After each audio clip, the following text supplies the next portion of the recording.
Well, I'm Ray Walker. I come from Cheshire.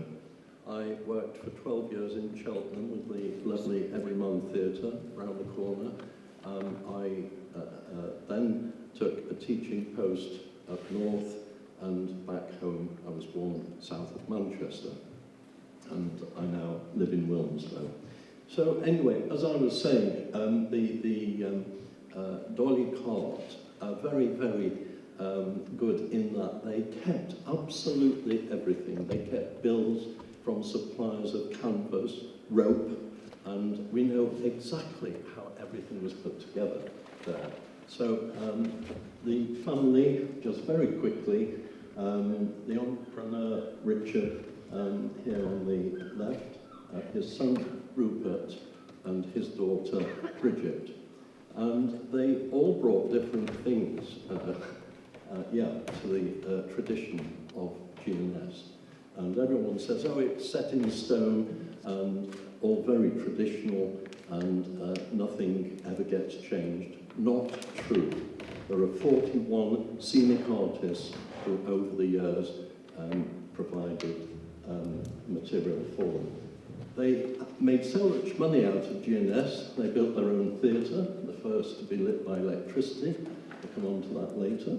The Savoy Hotel, with a board of directors, and then the English Opera House, known to you as the Palace Theatre, who very fortunately is displaying Spamalot there, a very disgraced musical apparently. Anyway, what about these early artists? George Gordon heads the list. He was Scottish from Edinburgh. He went in for medicine, didn't like the sight of blood, so thought he'd follow his father in scenic design. Came down to Bristol and from there to London, where he met William Harford.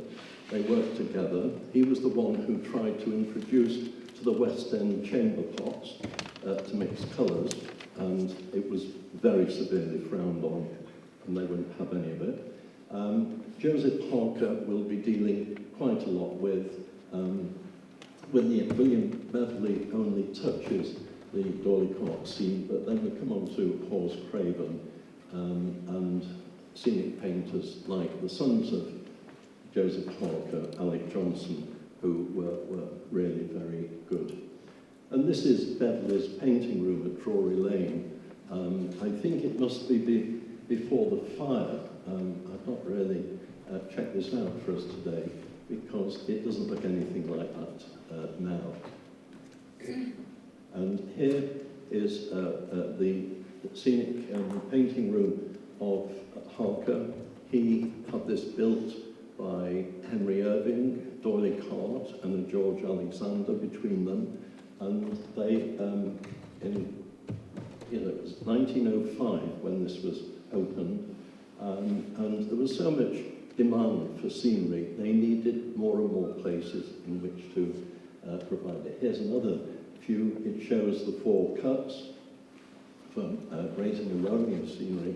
And it's very interesting to see that he used the design of the Drury Lane, not the one you saw in the image, but the one extant down.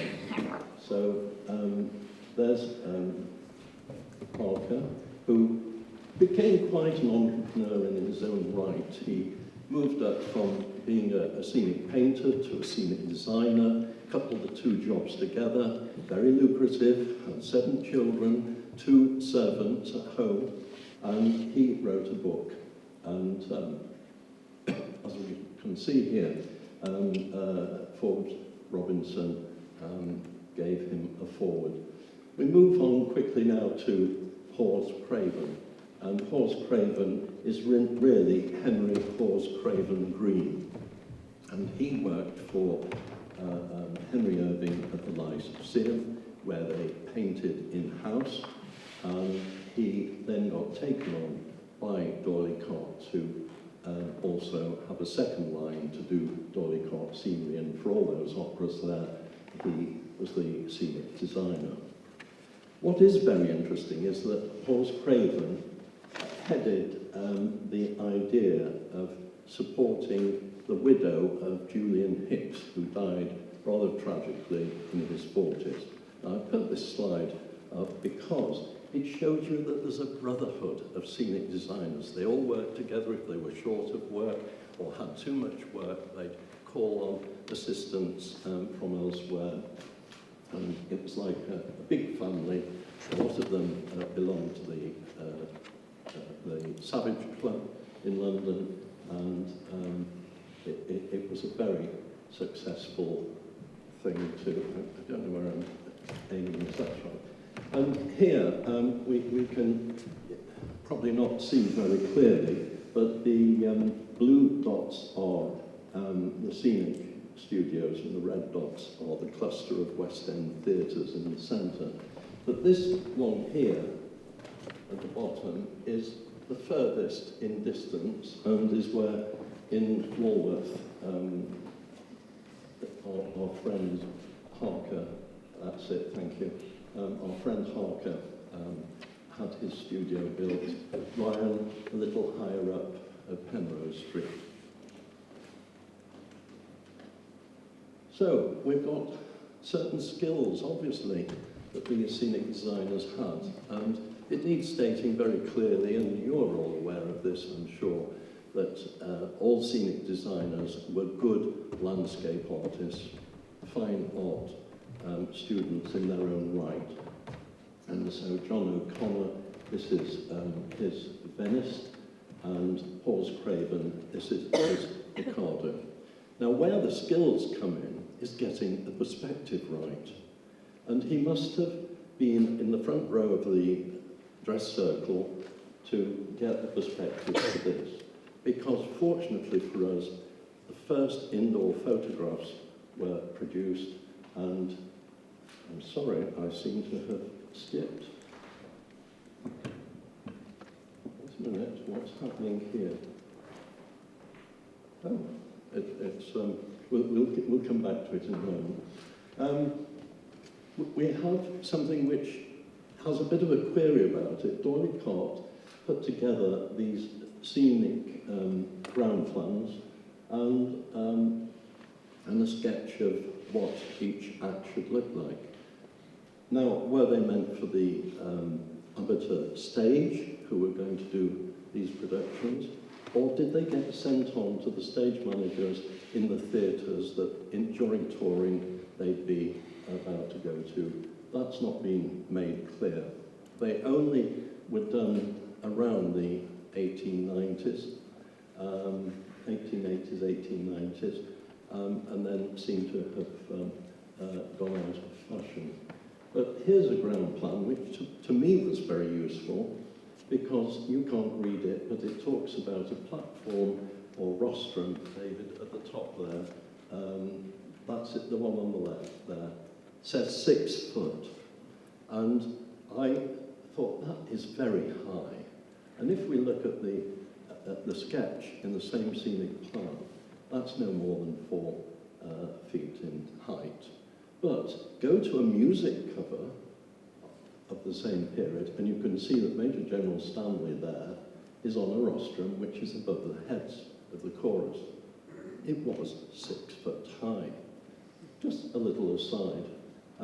Now, looking at the Mikado, this is the second act, the photograph that was taken would also have been from the front of the circle.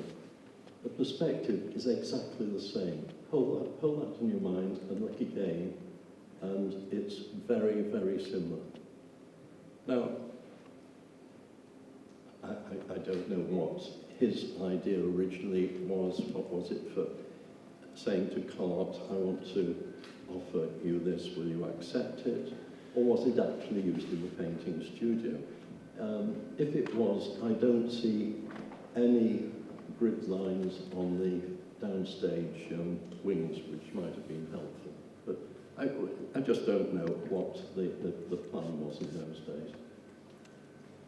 If we move on to some of the old scenery, we have here Regency scenery, and I understand some of you may be going to Richmond at the weekend. Oh, no, we're not quite in the weekend long. And we'll see some of this set out. Ignore the blue cyc buttons. They wouldn't have existed. But the straw colour is very similar to the gas jets, the butt swing burners that would have lit the stage. Notice also they don't bother with profiling the wing flaps, they're flat, something which Parker would never have provided. If we move down to Norman's Field, and Karen, wherever she is very familiar with what we're looking at now, you'll notice that these three scenes, they were restored with the help of the English heritage, but they're all rather cold in colour. There's definitely a blue bias. And this is to counteract the fact that straw gaslighting would not have much blue in the flame. Simple physics tells you that blue can only be reflected if it's in the source of the light to start with. So the fact is, if we give a heavy blue bias, then that will be neutralised under the straw colour of the glass wing burner.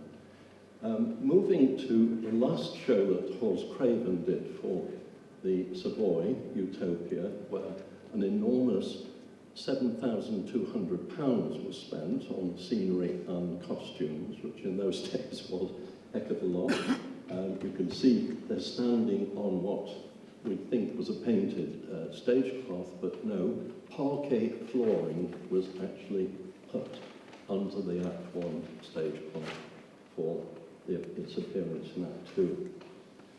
What it might have looked like is this. Now, this is not Horst Craven's sketch, because in the as an underlay, there is a stage photograph, very pale, but wherever you see a sepia colour, that is a photograph, and then they've painted on top of a large photographic print to give that illusion. You can see it here more, that the rocks on the right are all brown, and that is from the original photograph. So these would have been used for publicity purposes and nothing else. Parker then works with Harford, and Harford, who was with George Gordon to start with, 1877, when they did The Sorcerer, comes back to take over at the Savoy. And this is the most beautiful Act 1 set. Very interesting, and this is a subject for a different day, is the use of borders. To get borders looking realistic, very, very difficult. They are there, but they're not terribly visible, and I think that's been a great job of work done.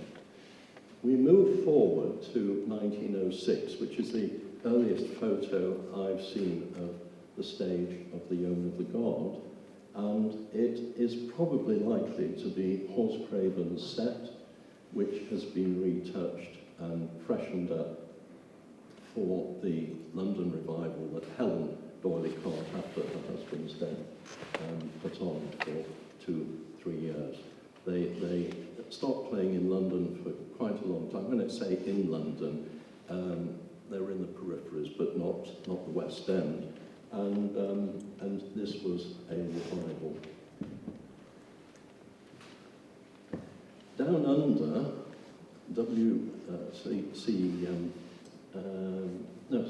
J.C. Williamson, he was copying what London did. He put on the operas under license. They sent out costumes made in London, which the Australians paid for, and he sent out, this is what I'm talking about, sent out models for them to work from.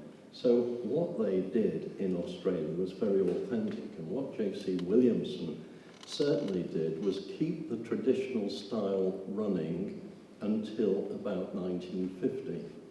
And so I was very pleased to see this. I haven't got a date, but Brunton comes before Coleman.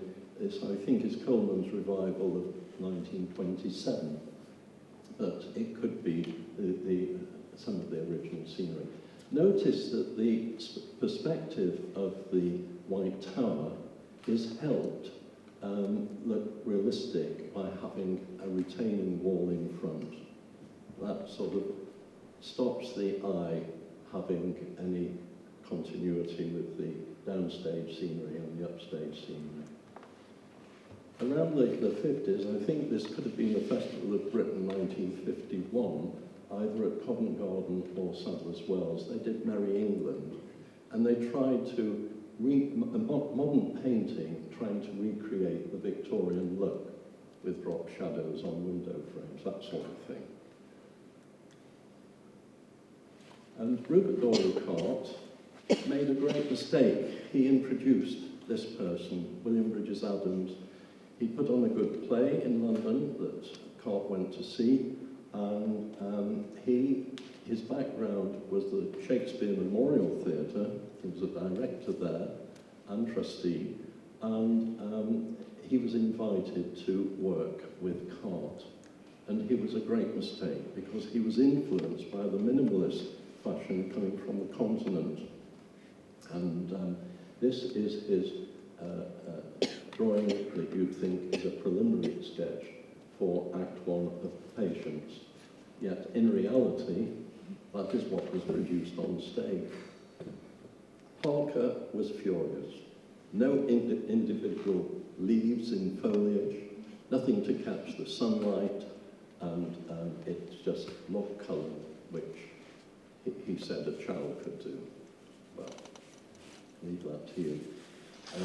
Equally unconvincing is this, which I liken to what probably could be done on a school stage. Nothing special about that at all. And after 10 years of Parker and Johnstone rattling on to Cart, please, please change, don't listen to Bridges Adams, that same scene was, well, as you can see, transformed in time for an American tour. That photograph was actually taken in America. So it just shows you how different things can be. And also an important point about this is the fact that the Victorians realised that you would get box office success if you mounted a production that was visually appealing. Pantomimes, they had to have transformation scenes. And it was Augustus Harris at Drury Lane who started it all off. Emden worked for him, Bruce Smith worked for him, and that's taken on. I'm going to move back 10 years or so to the start of the second London season that Bridges Adams was entrusted with, and they thought they'd reintroduce Ruddigore. Ghosts come out of picture frames, if you don't know it, so all those pictures come to life. And it was pointed out by Harker's studio that you provided us with an impossible situation. For the frames at the front are 7 feet tall, the frames at the back must be 2 foot 6 for 3 feet. So it wouldn't work. And he wrote a letter which I'll show you in a moment. But this was also Bridges Adams' ground plan for Act 2. How on earth, in an interval, are you going to put down all those rostra steps and the idea of having a straight wall will make sight lines very, very wrong and odd for anyone on the wrong side of the theatre. And so Phil Parker, son of Joseph, he writes to Cart and says that this is an impossible situation. I have wrestled with the idea and I can't see it working in practice. And may I respectfully suggest that you employ a different artist? Well, that was wouldn't have gone down well. But this was the result. Now, it's credited in the programme to Bridges Adams. I think it was left to Parker studio to do what you think's best. But what is a mistake, and I see it happening today, is the gilding of the frames. You've got FOHs being reflected back into the eyes of the audience. It doesn't work unless the gilding is at an angle, or else it's just like a mirror. Down Under, this was their attempt at creating the picture gallery, and it looks a very shallow stage, and then it dawned on me what we're actually doing is building it inside Act 1. So the rostra at the back of Act 1 are still in place behind all that. Along comes Bridget. She tells all the future scenic designers, you're not going to see any of the work that's gone before. Use your own ideas. Don't try and follow what's gone before. And she brought in our lovely friend Osbert, who was cartoonist for the Daily Express. And he'd done a couple of things for Sadler's Wells Ballet. And the carts and the company liked what they saw. So they entrusted him with doing a revival of The Sorcerer. Hadn't been seen since the war, and now it's 30 years on nearly before it's revived. Now, there are two different backcloths. That's the backcloth by day. There's another one at night, where you see moonlight on the river and no deer in the field. But to have static animals at all takes away an element of reality, I think you'll agree.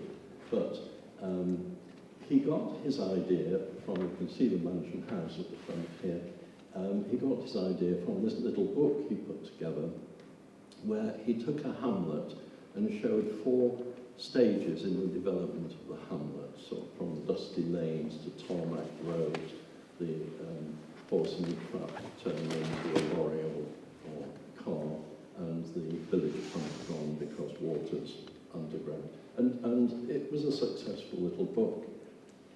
Going back to the production, this is Act 2, and it just shows you what can happen when you go on tour. Every night is a different opera, so the lighting plot has to be set for a multitude of tasks. And we've got spill on the backcloth, which is a great mistake, and it was even unnoticed by this official photographer, because that's printed in one of the Doylicott handouts, sadly. So then let's have a look at lighting. I'm wondering how I'm getting on. Oh, I had a timer. It's vanished. Never mind. 10:34 now, so... And when did I stop? 15:15. Oh, right. Oh, you're all right. Okay, I'm all right. I've got 50-odd slides, you see. Right. I'll get the hook. Yeah. Oh, yes, just pointedly. Yeah. So let's look at lighting. The early patent theatres would have had candle chandeliers on stage, and it would be an extended drawing room situation, I should imagine, the theatrical experience in those days. And then we move on to open gas jets. Limelight came in pretty early, and we then have the introduction, or shall I say invention, of gas mantles, but they didn't have any impact because they gave this pale green light. It wasn't a very comfortable source colour. And then the incandescent lamps came by 1881. The carbon arc lamp, very successful, which imitated the limelight very successfully. Tungsten halogen, and of course today light-emitting diodes. And so here's the bat swing burner, and you have buttons of those up above, and also in the floats, and the limelight giving a totally different colour cast. So there we see this blue hue, or blue bias, which would have been totally removed by the bat swing burner. There's Swan and his lamp, that's a replica of the lamp, the type of lamp that was used in the Savoy. The Savoy wasn't going to be the first theatre with electricity, it was going to be the Lyceum. And Ellen Terry said to Henry Irving, I look ghastly in that electric light, do not change. And so the Lyceum had gaslight up to 1900, which is amazing, really. And soon they became more proficient at making the lamps, and these vacuum lamps would be lacquered and put in circuits of 3 or 4 for the floats, footlights, and what still exists is this chart saying what colours the varnishes could be provided in. If any of you don't know what a carbon arc lamp is, it's just 2 carbon rods carrying electricity at about 50 volts, and touch them together, draw them apart, and a spark appears. It forms a white crater in one of the electrodes, and you focus that with a lens and get a suitable follow spot. Sorry, go forward. Here at the Prince's Theatre in 1920, we can see a set being lit by carbon arcs. They put 2 on the floor to help out. It would be a time exposure, of course. The earlier photograph would be something like a 5-minute time exposure. And I think, just going back, it's painted by Harker because of the telltale sign of silver birch trees. And here we see Harker painting his beloved silver birch trees.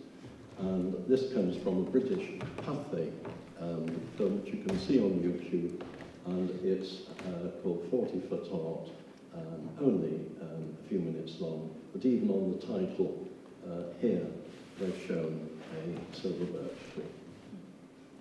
And one of Harker's sets, when he became a proficient designer and not just a scenic artist, it shows how elaborate things could be. And those pillars do look as if they're marble because the sheen on them is so beautifully painted. That would not have changed in the production. That would have been a set piece for a 2-act show. And where did it all come from? It came from the Blue Building there, which is Harker's original studio. When I visited Flint in 2015, that's their little sign outside downstairs. Someone here, I think, may recognise it, where Alistair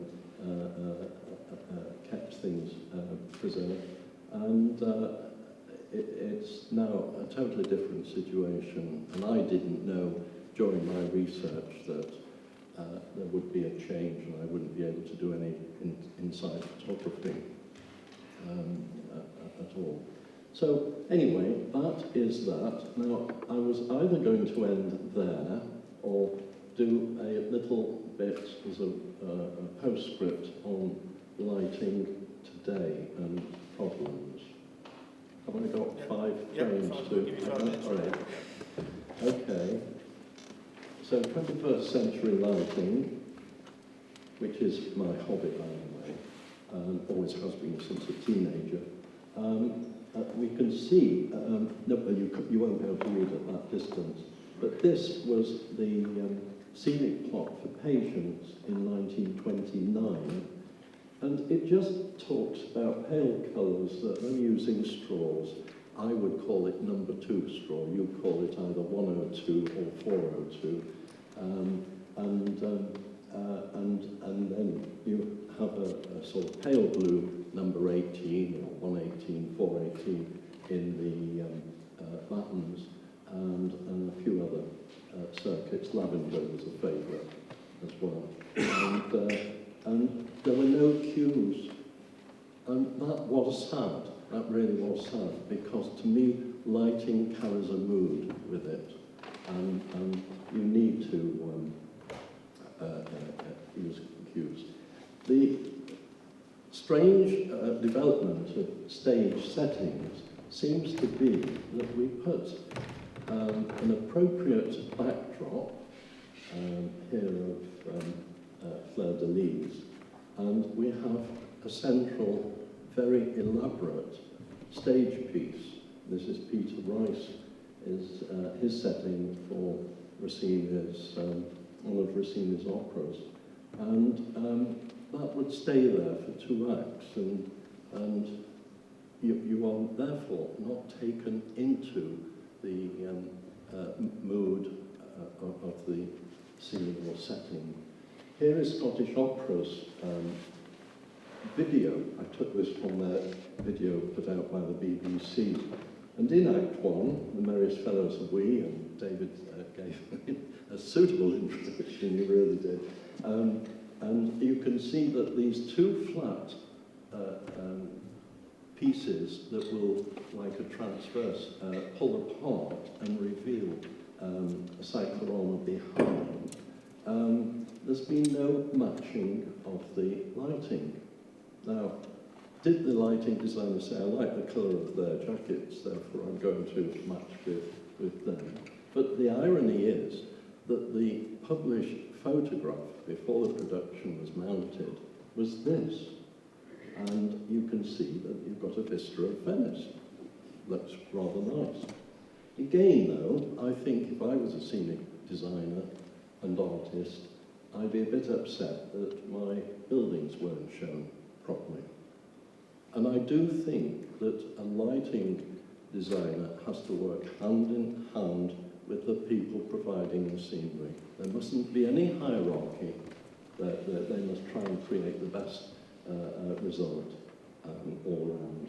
So that's that. And we find that certainly for ballet, you get a director saying, oh, can I have the FOHs with a lot of strong colours, please? We really want to make it vibrant. Excuse me, the law of physics says that different colours all equate to white light in the end.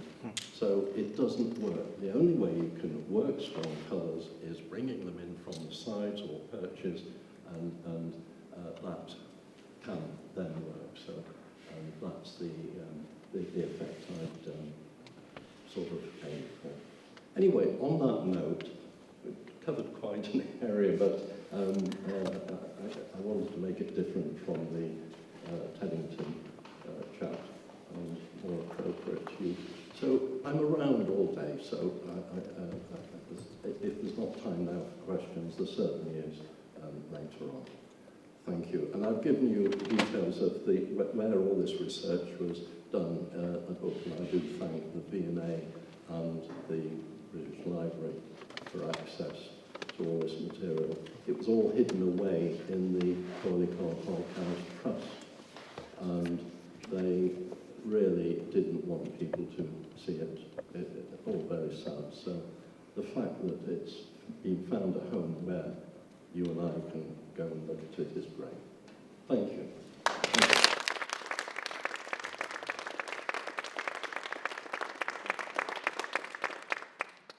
Great, Ray. Thank you very much indeed.